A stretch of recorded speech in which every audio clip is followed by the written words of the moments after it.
As you mentioned, the children should not be taught yoga or the inner science when they are kids. So when do we actually start the process of thinking pure and not letting the impure thoughts into you? Where did you get this pure thought and impure thought business? Not me.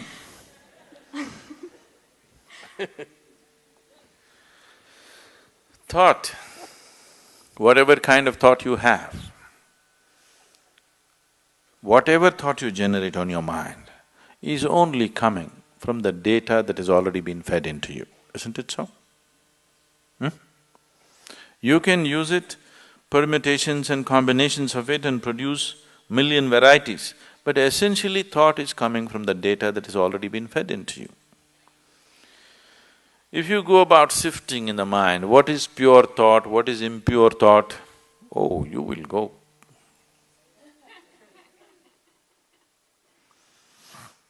And if you're trying to curb the impure thought and produce pure thought, you've finished. All the things that these so-called religions told people are sins, they have become the full-time activity of human mind. If they had just left them alone, everybody according to his inclination would have gone where he has to go. Now it's not like that, it's painted in everybody's mind because they said, this is a sin, do not think about it. Endlessly they're thinking about it. They're not even as free as dogs and cats are, human beings. Simply because somebody put this idea that there's something pure and impure. Whatever impure things you learnt at the age of 25, I do not know. I have not come in touch with anything impure in the world yet. I don't know where you came in touch with all these impure things in 25 years. I have not seen anything impure in this world, have you? Have you seen something impure? I have not seen anything impure in this world. There are different kinds of people with different kinds of problems and limitations and nonsense. I don't think it's impure. Process of purification. In different stages of purity, I see people.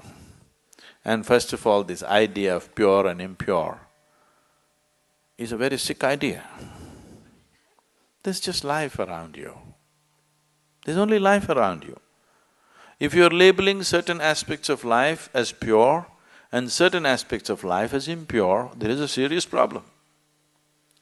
I want you to understand this problem is far more serious than most people really look at. It is that serious. Right now, many religions and cultures on the planet have labeled the fundamental biology itself as impure. Yes? Yes or no? The basic biological processes themselves as impure. Sexuality is impure, a woman's menstrual cycles are impure.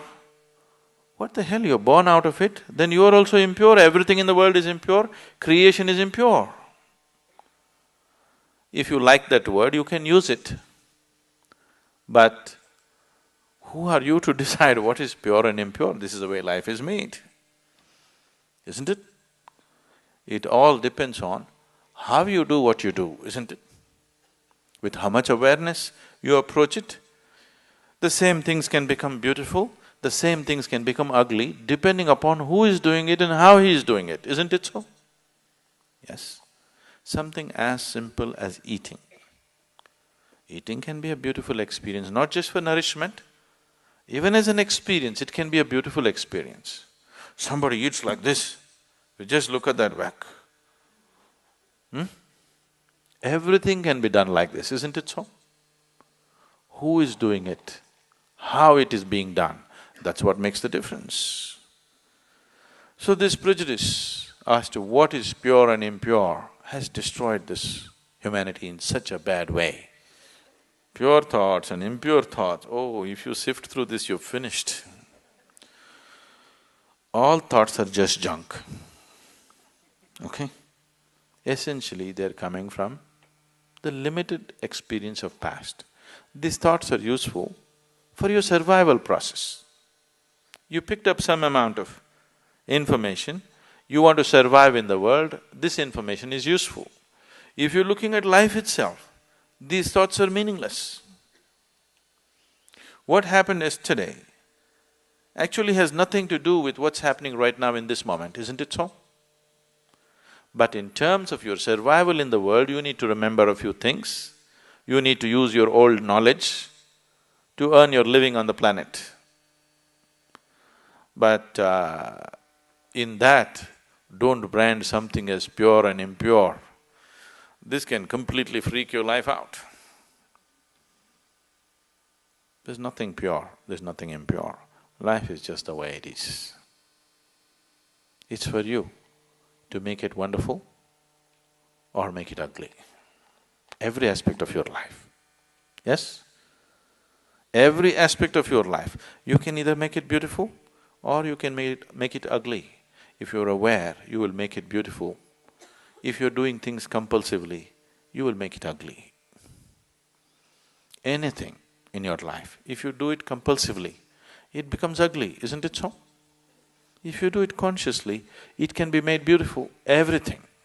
From the smallest thing to the biggest thing, everything can be made beautiful if you do it consciously. And everything can be turned to an ugly mess if you do it compulsively.